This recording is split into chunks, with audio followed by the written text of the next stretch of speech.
Senhor por mais um encontro que temos nessa sequência que estamos avançando, estudando sobre o final dos tempos, sobre as coisas que vão acontecer lá mais adiante, não muito longe, daqui a pouquinho, quando Jesus voltar, nós estivermos com Ele e vamos avançar mais um pouquinho. Só quero retroceder para você se lembrar exatamente aonde nós estamos. O próximo evento será o arrebatamento da igreja, estaremos com o Senhor então ali 7 anos nas bodas do Cordeiro. Enquanto isso, aqui na terra, as coisas descritas no livro de Apocalipse estarão acontecendo. A abertura dos 7 selos, as 7 trombetas, muitas coisas acontecendo. Mas a 7ª trombeta causa algo muito importante no céu. A igreja que está com o Senhor, a esposa, a noiva e agora a esposa do Senhor, prepara-se para descer.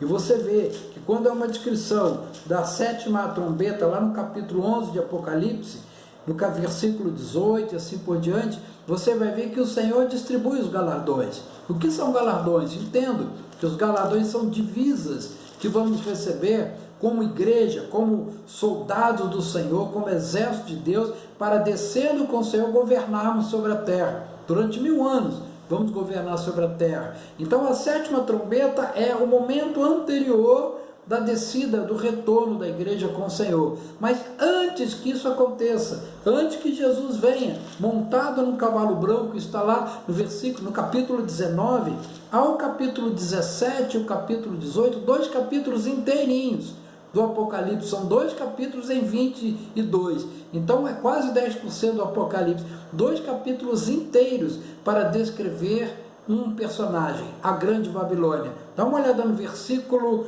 19 do capítulo 16, diz assim: e lembrou-se Deus da grande Babilônia para dar-lhe o cálice do vinho do furor da sua ira. É como se o Senhor estivesse para nos enviar, como igreja, como Jesus descendo, tomando autoridade, mas antes ele se lembra, tenho algo a fazer, a Babilônia.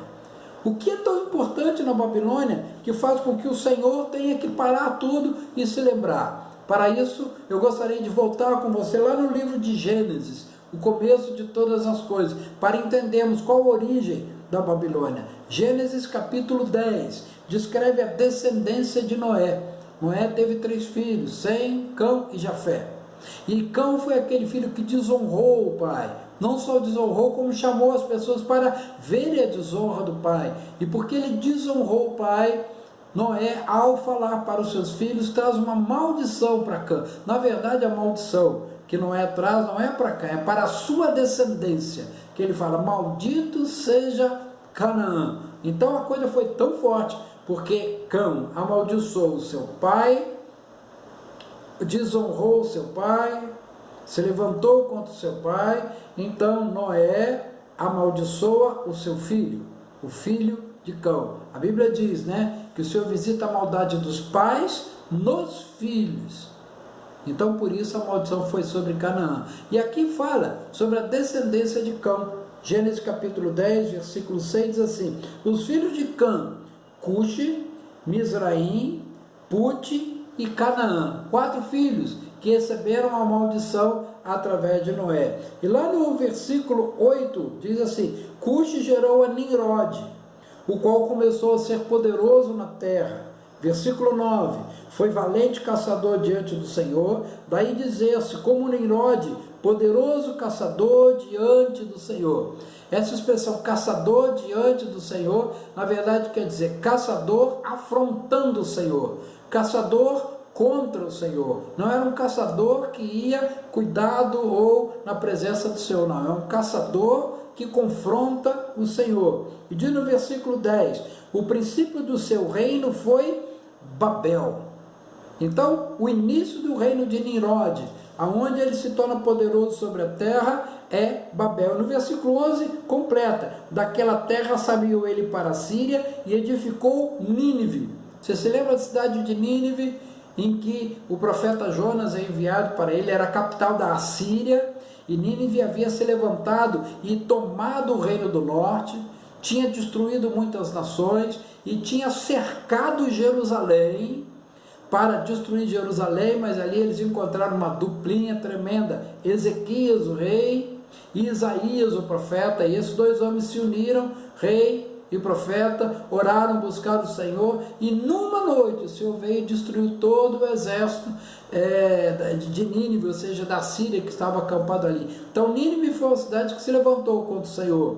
Jonas vai e determina um juízo sobre Nínive. Nínive se arrepende, mas depois de alguns anos Nínive volta ao pecado, e o Senhor manda o outro profeta, o profeta Naum, que aí dá um decreto final. Se você for ler o livro do profeta Naum, não existe nenhum momento de carinho, nenhum momento de cuidado, ao contrário, é de destruição. Então Nínive foi destruída. Mas o que acontece com Babilônia? Ou seja, com Babel?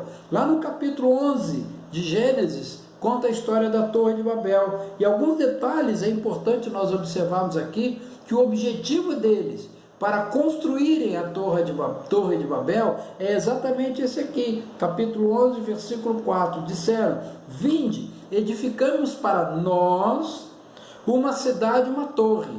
Ou seja, a criação da cidade de Babel e a torre, cujo topo chega até os céus, e tornemos célebre o nosso nome, para que não sejamos espalhados por toda a terra. O objetivo deles de construir a Torre de Babel era o quê? Que o nome deles fosse exaltado, que eles fossem conhecidos por toda a terra. Ao contrário do Senhor, que pede que levantemos altares para que o nome do Senhor seja exaltado, para que nós estejamos submissos à vontade de Deus. Babel foi levantado de confronto ao Senhor, porque a origem de Babel é Nimrod, e Nimrod era aquele poderoso caçador que confrontava o Senhor. Ou seja, o DNA, a raiz de Babel é o confronto ao Senhor. Nesse momento o Senhor intervém ali na construção da Torre de Babel e gera as línguas, que confundiu todos aqueles que estavam reunidos, porque cada um recebeu uma língua e dali saíram e foram se espalhando pelos povos. Nós sabemos que o Senhor está revertendo essa maldição. Reverteu essa maldição quando? Lá em Pentecostes, Atos capítulo 2, quando eles estavam reunidos em oposição a Babel, completamente diferentes, e eles estavam reunidos ali agora não para levantar o seu nome e para tocar o céu e desafiar, afrontar o céu.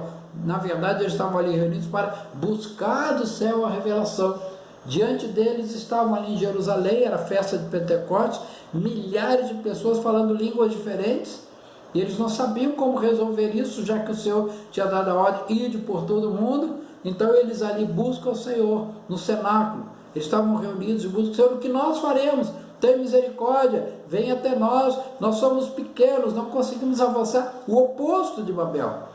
E naquele momento o Senhor quebra a maldição, porque lá em Babel as línguas foram confundidas. Aqui em Pentecoste, ao contrário, as barreiras das línguas foram quebradas, porque eles recebem a unção do Espírito Santo, descem para Jerusalém e ali eles pregam o Evangelho nas mais variadas línguas. Então a maldição de Babel é quebrado nesse tempo. Mas à medida que o tempo passa, vamos voltar lá em Babel, Babel começa a crescer. Nimrod se tornou um homem poderoso. Dali Babel, depois Nínive se tornou um império assírio. O império assírio foi derrubado, destruído, e surge o segundo império, que é o império babilônio, cuja capital era exatamente a Babilônia. E nesse momento algo acontece, porque a Babilônia cerca Jerusalém, e nesse momento o povo de Deus estava em pecado, o povo de Deus estava em idolatria, o povo de Deus estava em prostituição espiritual. E Nabucodonosor, que era o líder ali daqueles homens, daquele exército, consegue entrar em Jerusalém, destruir os seus muros, destruir a cidade, mas ele destrói e contamina e faz com que o templo se torne um local sujo e destruído. Ele destruiu o templo completamente. Foi o primeiro que consegue entrar no santuário do Senhor para contaminá-lo, para purificá-lo. E o templo, você sabe, ficou destruído durante muito tempo. O povo de Israel foi levado cativo, 70 anos aprisionado na Babilônia, depois na Pérsia, até que há um retorno para reconstruir Jerusalém, onde entra aquela palavra profética de Daniel que falamos no nosso primeiro encontro. Então Jerusalém é construída, o templo é construído, é restaurada a adoração, e um novo templo acontece ali. Mas o primeiro templo, aquele que foi consagrado, aquele que o Senhor trouxe para Salomão, a seguinte palavra: todo pedido que se fizer aqui, eu vou atender. Aquele templo tinha sido contaminado pela Babilônia. Então, no Velho Testamento, a Babilônia representa a única nação que destruiu o templo do Senhor. Depois vieram os gregos, depois vieram outras coisas acontecendo, né? Mas a Babilônia foi aquela que destruiu o templo, que foi construído com material separado por Davi, o templo que foi construído por Salomão, o templo que teve a glória do Senhor, o templo da bênção. Aquele templo foi destruído pela Babilônia, ou seja, a Babilônia fez uma afronta. Não só destruiu a Babilônia, como levou jovens, profetas, sacerdotes para a Babilônia, levou todos os utensílios do santuário que eram santificados, levaram todos esses utensílios para a Babilônia e ali os contaminaram, usaram em festas e orgias. Está descrito isso lá em Daniel, ou seja, a Babilônia afrontou a Deus.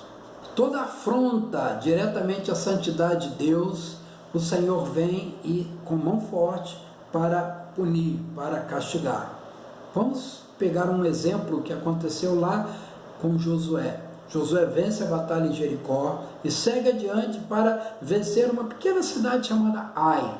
E ali naquele momento o exército de Israel perde a batalha e Josué pergunta ao Senhor: Senhor, o que aconteceu?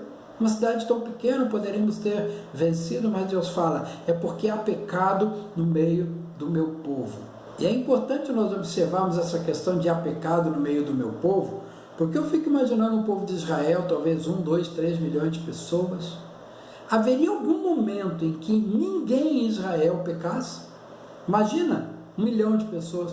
Será que ninguém acordou e tratou mal a sua mãe, ofendeu a sua esposa, olhou com um olhar impuro para uma mulher, blasfemou alguma coisa, furtou um bem, alguma coisa de um vizinho? Certamente não existe um momento em que todo o povo esteja sem pecado.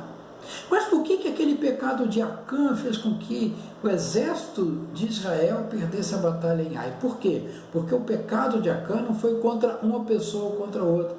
O pecado de Acã foi contra a santidade e a autoridade e aquilo que vem de Deus.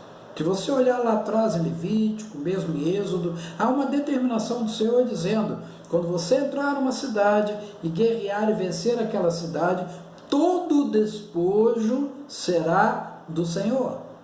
Então tudo que eles houvessem tomado ali em Jericó seria do Senhor.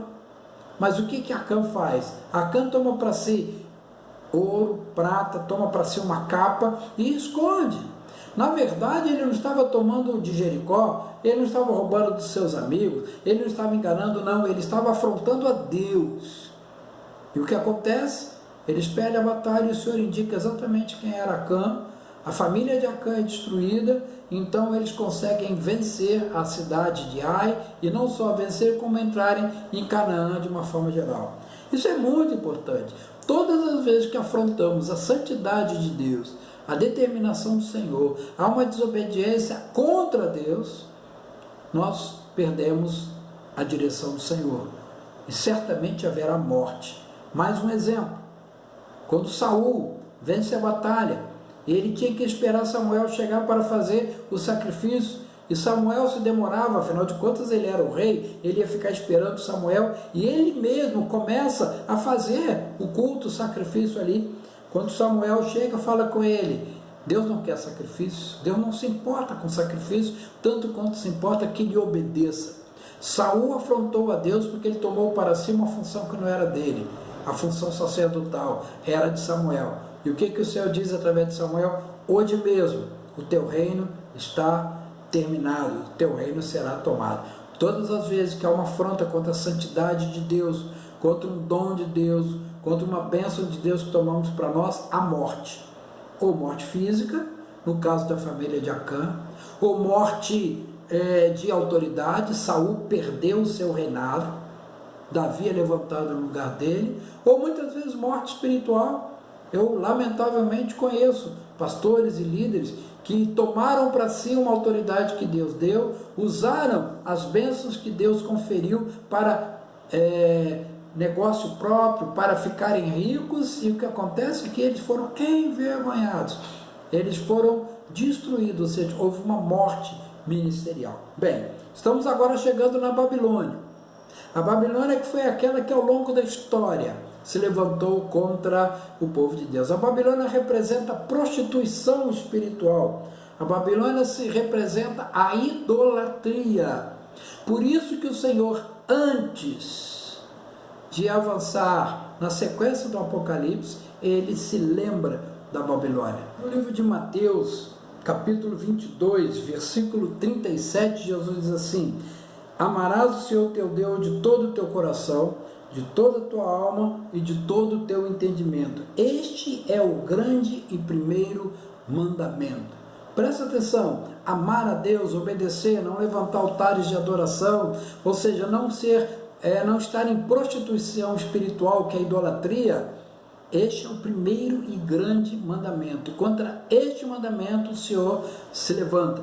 Então, quando fala da Babilônia, não é só a terra, a nação da Babilônia que fez toda essa destruição, mas tudo aquilo que representa a idolatria, tudo aquilo que representa a prostituição espiritual, tudo aquilo que se levanta ao longo da história, através de reinos, através de movimentos, através de pessoas, através de instituições, tudo que se levanta em idolatria contra o Senhor tem um tratamento especial. O capítulo 17 de Apocalipse faz uma descrição dessa meretriz, dessa prostituta da Babilônia. E o capítulo 18 anuncia a sua queda. Na verdade, não é só o livro de Apocalipse. Se você voltar lá no livro de Jeremias, o capítulo 50 e 51 fala sobre a Babilônia. Se voltar lá no livro de Isaías, o capítulo 21 também fala sobre a Babilônia. Então a Babilônia não representa uma nação somente. Quando a Bíblia fala da Babilônia, não quer dizer que representa somente uma nação,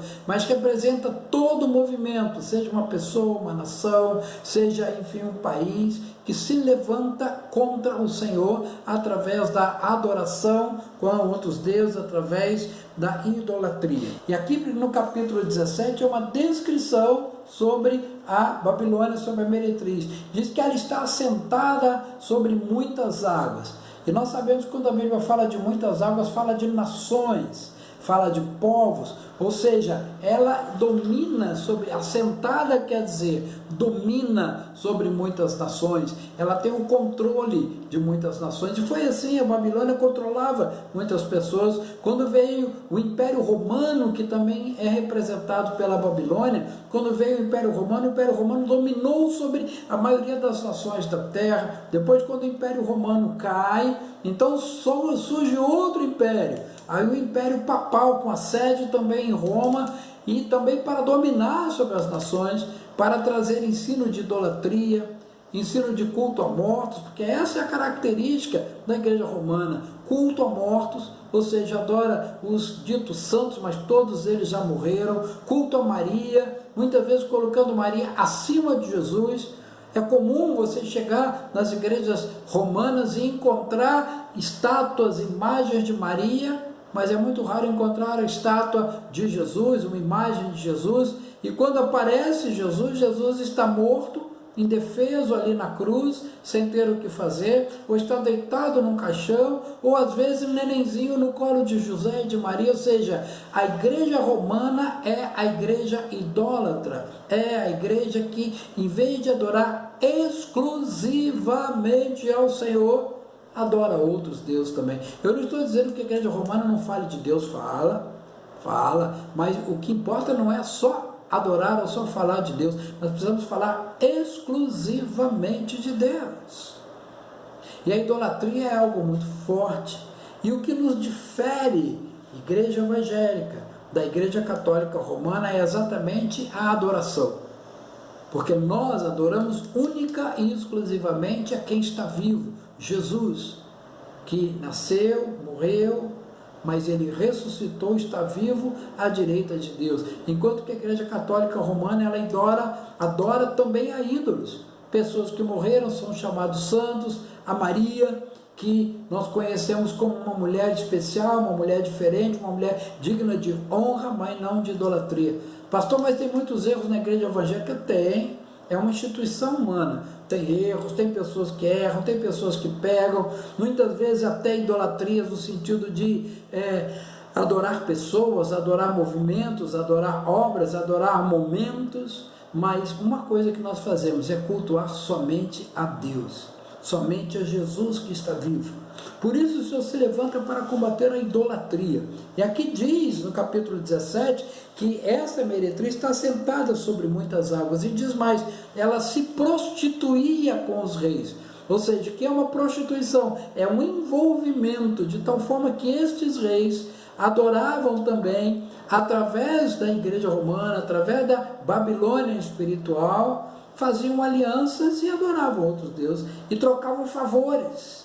A troca de favores no sentido de você me dá apoio para que eu possa governar, em troca você pode levar as pessoas a adorar e a contribuir e fazer idolatria. É como se fosse o anticristo e o falso profeta, uma aliança entre os dois. E diz que ela montada numa besta escarlate, ou seja, luxo, nobreza. O Senhor sempre foi simples. E eu creio, queridos, que o Senhor quer de nós uma simplicidade. Porque o luxo e a luxúria, por consequência, vai trazer um afastamento de Deus e um foco em coisas que não são do Senhor. E diz mais que ela é a mãe das meretrizes, ou seja, ela gera a idolatria. Ela não só é uma instituição idólatra, como ela gera idolatria. E fala também que ela se alimentou, que ela gerou sangue dos santos.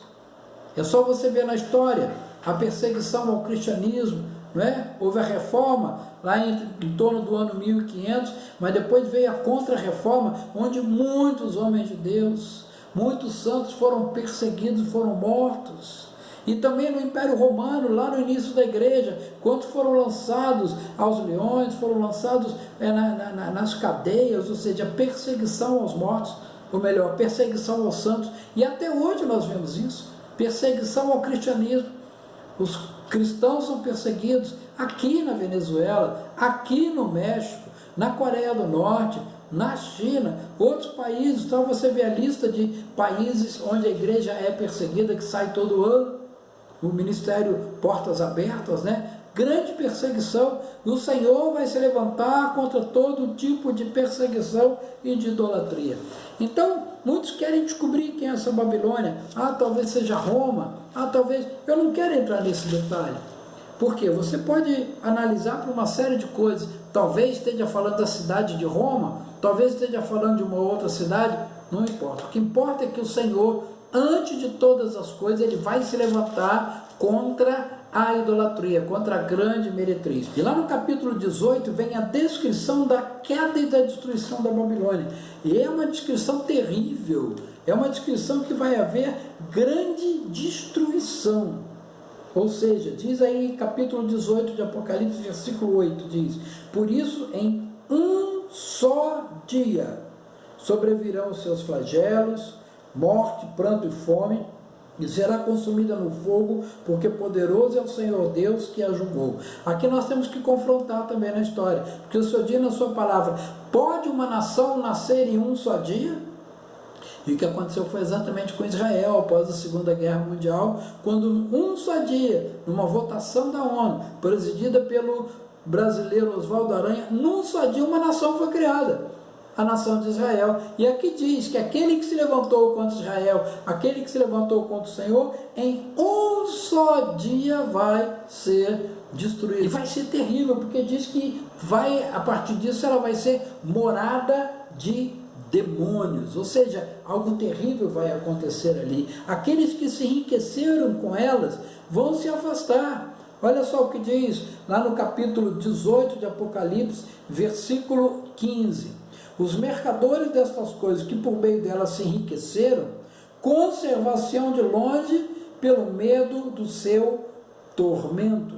Olha o versículo 17, porque em uma só hora ficou devastada tamanha riqueza, e todo piloto, todo aquele que navega livremente, marinheiros, e quantos labutam no mar, conservaram-se de longe. Quem são aqueles que labutam no mar? Lembra que a Babilônia está assentada sobre águas, e que águas representam as nações? Então aqueles que labutam no mal são aqueles que de alguma forma trabalham nas nações, possivelmente os pilotos aqui sejam governantes, sejam líderes, quem sabe presidentes de nações, e todos vão se afastar dessa grande Babilônia. Tal vai ser a maldição, tal vai ser a destruição sobre a Babilônia. É uma destruição completa da idolatria. Por quê? Porque no capítulo 19 a seguir, Jesus volta com a sua igreja para reinar e para governar por 1000 anos. Então é muito importante você entender, antes que Jesus volte, a idolatria será destruída. Quando eu digo idolatria, eu não quero dizer só idolatria espiritual ou idolatria religiosa. Eu estou dizendo todos aqueles que perseguem os princípios de Deus. Isso foi lá na história lá atrás, não, na história de hoje. Há pessoas, líderes do executivo, legislativo, judiciário, de nações, que se levantam contra os princípios de Deus, do princípio da vida.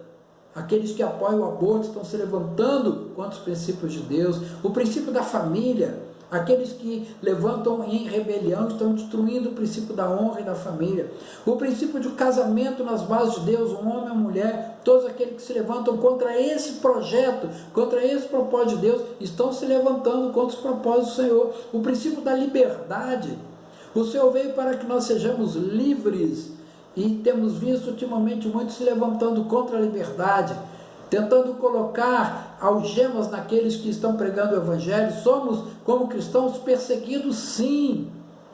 E hoje o Senhor diz para você, querido, se afaste dela. Eu quero ler um texto aqui no capítulo 18 de Apocalipse, versículo 4, diz assim: ouvi outra voz dizendo, retirai-vos dela, povo meu, para não seres cúmplices em seus pecados e para não participares dos seus flagelos. Na verdade, esse versículo aponta para a reforma protestante que se retirou da igreja idólatra, mas está dizendo para nós hoje, que não tenhamos aliança, e nem convívio, e nem conluio com aqueles que se levantam contra o Senhor.